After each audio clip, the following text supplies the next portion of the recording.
Olá, meus queridos alunos da nossa Escola Bíblica Palavra Viva. Estamos dando início a mais uma aula do nosso curso. Quero agradecer a todos vocês que estão ligados conosco, nossos alunos e alunas que têm acompanhado o nosso curso Panorama Bíblico. Você que tem curiosidade de conhecer a Bíblia com mais profundidade, nós estamos aqui para compartilhar com você, para dar informações importantes a respeito da Palavra de Deus. Nós estamos estudando o Panorama Bíblico, um curso que vai dar para você uma visão realmente panorâmica da Bíblia a partir do entendimento dos períodos pelos quais a história é descrita pela Palavra de Deus, né? Então, nós já falamos do período da inocência, né? Que foi o primeiro período com Adão e Eva, depois o período da consciência, né?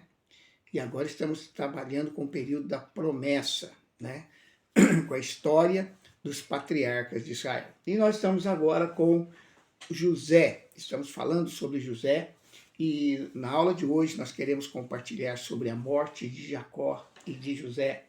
Gênesis 49, do versículo 1 até o 33, aonde Jacó profetiza sobre cada filho, né? Jacó chama seus filhos e ele vai profetizar sobre cada um de seus filhos, vai declarar as promessas de Deus para cada um deles, e então aqui vai se formar as 12 tribos de Israel. Dos versículos 8 ao versículo 10, nós vamos ver a bênção da descendência sobre Judá. Então, vamos ver que a bênção da descendência está sobre Judá. O cetro não se arredará de Judá, até que venha aquele a quem pertence, e a ele obedecerão os povos. Então, aqui fala da vinda de Jesus, que governará sobre o trono de Israel. É uma profecia messiânica feita por Jacó. Judá seria uma tribo real, da tribo da qual viria o Messias, o príncipe. O cetro não se arredaria de Judá até que Siló viesse. Aqui Jacó prevê e profetiza. Primeiro, que o cetro chegaria na tribo de Judá, o que se cumpriu em Davi, cuja família recebeu a coroa. Então, essa profecia se cumpriu em Davi. Que Siló viria dessa tribo, a sua semente, a semente prometida na qual toda a terra seria bendita, aquela semente pacífica e próspera, ou que o Salvador, como muitos traduziram, viriam de Judá. Terceiro, que após a chegada do cetro à tribo de Judá, ele continuaria naquela tribo. Até o cativeiro, durante o período de Davi, o cetro esteve em Judá. E, posteriormente, os governantes da Judéia pertenceram a essa tribo, ou aos levitas que aderiram a ela, o que é equivalente, né? Na verdade, os levitas faziam parte da tribo de Judá.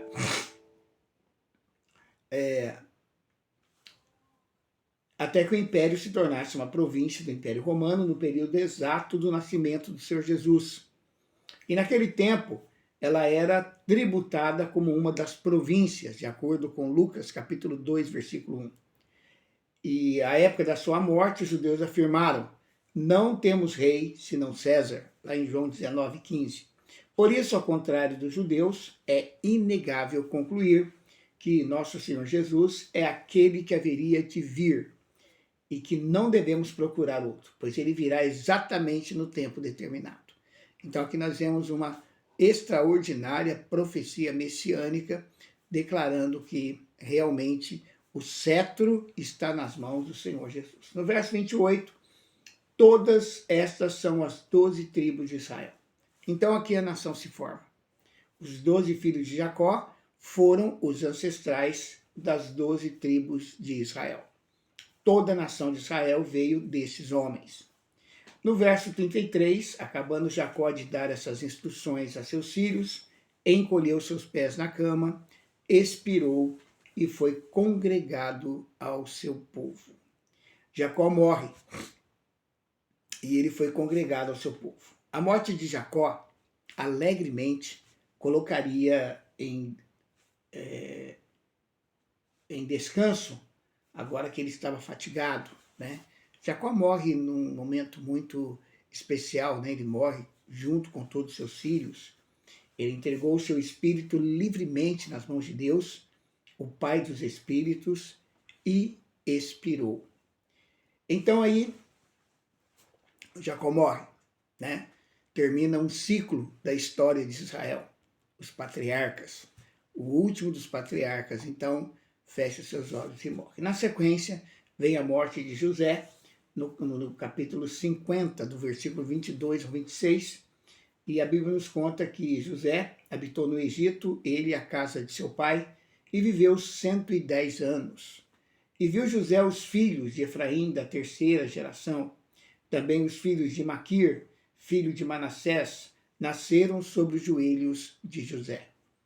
Depois disso, disse José a seus irmãos: eu morro, mas Deus certamente vos visitará e vos fará subir desta terra para a terra que jurou a Abraão, a Isaque e a Jacó. E José fez jurar os filhos de Israel, dizendo: certamente Deus vos visitará e fareis transportar daqui os meus ossos. Assim morreu José, tendo 110 anos de idade, e o embalsamaram e o puseram num caixão no Egito. Então, no versículo 24, a fé de José acerca da promessa de Deus quanto ao povo no futuro saindo do Egito e voltando a habitar na terra de Canaã, a terra prometida a Abraão, Isaque e Jacó. Como é que essa família vai se tornar um povo, então? Como que a família de Jacó virá se tornar um povo? De uma maneira sobrenatural, é claro. Eu creio que o povo de Israel é o único povo na terra que nasceu, que foi gerado por Deus. Então, é um nascimento, é um início sobrenatural. Dentro de um outro país, começa a se formar um outro povo. É o que nós vamos ver na sequência, né? Nós já vamos entrar no livro de Êxodo e vamos começar a ver como que Israel, né, essa nação sem identidade, um povo que era escravo, vai se tornar uma nação dentro de outra nação. Então, dentro de outro país, vai começar a se formar um outro povo, nitidamente separado do povo do Egito, sem nenhuma mistura com aquela raça. E uma coisa muito estranha, se a gente for analisar, né? Um povo que Deus estava criando, não é verdade? Um povo que estava sendo gerado por Deus, numa situação extremamente adversa, uma situação de escravidão, uma situação de perda de identidade, até mesmo a identidade religiosa, se nós formos analisar o fato, né, deles estarem lá no Egito, e durante esses 4 anos, muitos foram trabalhar lá no palácio e se envolveram até mesmo com as crenças do Egito. Na época do Êxodo, muitos judeus já tinham abandonado a fé no Deus de Israel, no Deus criador dos céus e da terra, e estavam se dedicando ao culto a deuses egípcios. Então Deus faz tudo completamente sobrenatural, para que nós possamos crer que realmente esse Deus é maravilhoso, é extraordinário. Ele cria uma nação, né? Lá no início, ele criou um ser humano. Ele começou tudo com um ser humano. Agora, ele cria uma nação inteira. É o mesmo que acontece conosco hoje. Por quê? Porque nós estamos num mundo contaminado, representado pelo Egito. Aí Deus, dentro deste mundo contaminado, Deus forma um povo, que é a igreja, certo? Nitidamente separado para a glória do seu nome. Nós fazemos parte de um povo específico, um povo gerado por Deus através de Jesus Cristo, né? Por isso Jesus é a primícia de uma nova criação. Bom, agora vamos entrando aqui em Êxodo capítulo 1, do versículo 1 ao 14. Vamos encontrar agora aquele povo que entrou no Egito, que entrou com alegria, naquele momento maravilhoso em que Jacó encontra o seu filho que ele já tinha por perdido. Ele pensava que estava morto, agora Jacó encontrou José, houve um reencontro, uma reconciliação dos irmãos, tudo muito lindo, muito bonito, mas o tempo passou e o povo que entrou no Egito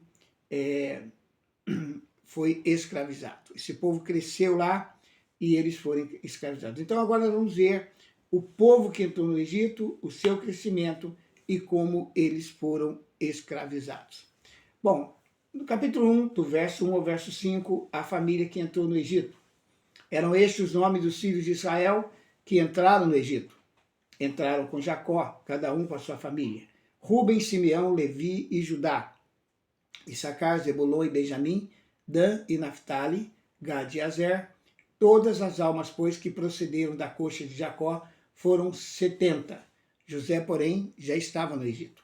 Então, nesses versículos aqui, nós temos a descrição da família de Jacó quando eles foram para o Egito. Seus nomes são mencionados várias vezes nas Escrituras. Isso vem mostrar o quanto Deus valoriza o povo de Israel. O nome Israel foi dado a este povo devido ao fato de Deus ter mudado o nome de Jacó de usurpador para Israel, príncipe que lutou com homens e com Deus e venceu. A família de Jacó mudou-se para o Egito a convite de José, que foi para lá, vendido como escravo por seus irmãos. Lá se tornou um grande administrador e foi constituído a maior autoridade abaixo do faraó. No Egito, a família de Jacó, que era formada por apenas 70 pessoas, veio a se tornar uma grande nação. Eles foram se tornando um povo com costumes bem diferentes dos egípcios. Os egípcios eram politeístas, ou seja, adoravam vários deuses. Os israelitas eram monoteístas, adoravam um único Deus. Eles eram peregrinos, enquanto os egípcios eram enraizados em sua terra. Os hebreus eram pastores de ovelhas, os egípcios eram construtores. Por tudo isso, eles foram separados dos egípcios e passaram a viver na terra de Gósen, ao norte dos grandes centros culturais do Egito. Dos versos 6 ao verso 8, nós vemos que a geração toda passou, morreram todos, passou-se muitos anos, cerca de 400 anos, e levantou-se um novo rei no Egito que não conheceu a José. Então, esses versículos nos mostram que José morreu, todos seus irmãos, toda aquela geração. Depois os filhos de Israel frutificaram e aumentaram muito, multiplicaram-se e tornaram-se sobremaneira fortes, de modo que a terra se encheu deles. Entre mentes, se levantou sobre o Egito um novo rei que não conhecera a José. Então, esse resumo da extensão de um grande período de tempo vai do registro da morte de José, cerca de 1804 a.C., o último acontecimento registrado em Gênesis, para a radical mudança na história de Israel, ou seja, de favor diante de Faraó para o desfavor e a escravidão, cerca de 1525 a 1545 a.C. O crescimento da nação foi fenomenal, conforme o capítulo 12, versículo 37 de Êxodo. Cresceu de 70 homens para 603 mil, com idade acima de 20 anos, perfazendo assim o total de 2 milhões de habitantes. Isso nós podemos constatar em Números, capítulo 1, versículo 46, quando eles partiram do Egito. Os descendentes de Abraão não eram mais apenas seus familiares, era uma nação enorme. A promessa de que seus descendentes seriam fecundos e se multiplicariam realmente se cumpriu no Egito. O novo rei que se levantou no Egito deve ter sido um dos reis Ixos, durante o período político de desintegração, ou o faraó Aminosis I, fundador da 18ª dinastia do período do Novo Império na história egípcia. Provavelmente seria melhor supor que esse novo rei, que não conhecia José, era um governante Ixo. Além do mais, o termo se levantou significa se levantou contra, que combina com a tomada do trono egípcio por um estrangeiro. Os íxios tinham vindo de fora do Egito, em cerca de 1730 a 1570 a.C. Aí então chegamos no verso 9, aonde nós vamos observar o tamanho do povo. Era mais numeroso e mais forte do que os egípcios. Fica claro que não houve mistura dos povos. Israel era um povo separado dos egípcios, e isso é algo sobrenatural. Israel é visto pelo faraó como uma corporação terrível. Então ele decide oprimir o povo para que não se multiplicassem e se tornassem inimigos e fugissem. O faraó chama Israel de povo ou nação. Essa foi a primeira vez em que o termo povo ou nação foi usado para se referir a eles. O faraó temia que os israelitas se tornassem numerosos a ponto de ameaçar o seu reinado. Então, nos versos 10 a 11, nós vamos ver o que Faraó fez para os hebreus. Ele fez dos hebreus escravos, oprimindo-os para impedir o seu crescimento. A escravidão era uma prática antiga, utilizada por quase todas as nações para aproveitar os povos conquistados. Desse modo, as grandes pirâmides do Egito foram construídas, com serviço escravo. Embora Israel não fosse uma nação conquistada, era estrangeiro e não desfrutava dos mesmos direitos dos egípcios. Então, eles realmente desprezaram esse povo. Havia níveis diferentes de escravidão no Egito. Alguns escravos trabalhavam longas horas em buracos de lama, enquanto outros possuíam habilidades como carpinteiros, joalheiros e artífices. Apesar dessas diferenças, todos os escravos eram severamente vigiados por carrascos e supervisores inflexíveis, cuja missão era manter os escravos trabalhando o mais rápido possível. Sua especialidade era manter miserável o povo escravo. Bom, registros antigos indicam que essas cidades foram construídas em 1290 a.C., sendo este o motivo pelo qual alguns estudiosos acreditam ter o êxodo ocorrido no século XIII. Quando, olhando para outra evidência, no entanto, alguns estudiosos afirmam que os hebreus saíram do Egito em 1446 a.C. Esses estudiosos sugerem que Ramsés II, o faraó, em 1290 a.C., não construiu as cidades de Pitom e Ramsés. Na verdade, ele renomeou duas cidades que já existiam 150 anos antes. Era uma prática comum do governador egípcio fazer melhorias na cidade e então tomar o crédito pela sua construção, destruindo todos os registros de fundadores anteriores. Uma jogada bem desonesta, não é mesmo? Então, nós chegamos aqui e encontramos Israel, o povo de Israel, ainda não é um povo, não é uma nação, eles são hebreus, e eles estão lá, trabalhando como escravos, construindo as cidades e as pirâmides para os egípcios, numa situação extremamente precária, certo? Na nossa próxima aula, vamos entrar no versículo 12 e vamos ver como que o povo de Israel, quanto mais ele era afligido, mais cresciam e mais se espalhavam. Mas isso nós vamos ver na próxima aula e como que vai ser o desdobramento de tudo isso até nós chegarmos na história de Moisés. Por enquanto, nós ainda não vimos Moisés aparecendo aqui na história, Mas vamos chegar lá, como Deus vai levantar o libertador que vai tirar esse povo das garras do faraó lá no Egito. Amém? Então, que Deus abençoe você, meu querido aluno, minha querida aluna. Muito obrigado por ter acompanhado esta aula conosco. É uma bênção poder servi-lo aqui de uma forma muito simples, muito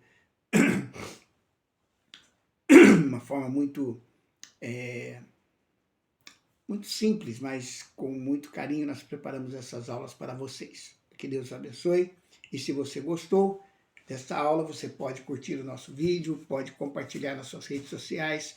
E se você ainda não é inscrito no canal, por favor, inscreva-se e acesse o sininho, porque nós temos outros cursos, outras aulas que nós podemos compartilhar com você e queremos fazer isso para abençoar a sua vida. Que Deus o abençoe, fique na paz, até a nossa próxima aula aqui da Escola Bíblica Palavra Viva com o nosso curso Panorama Bíblico.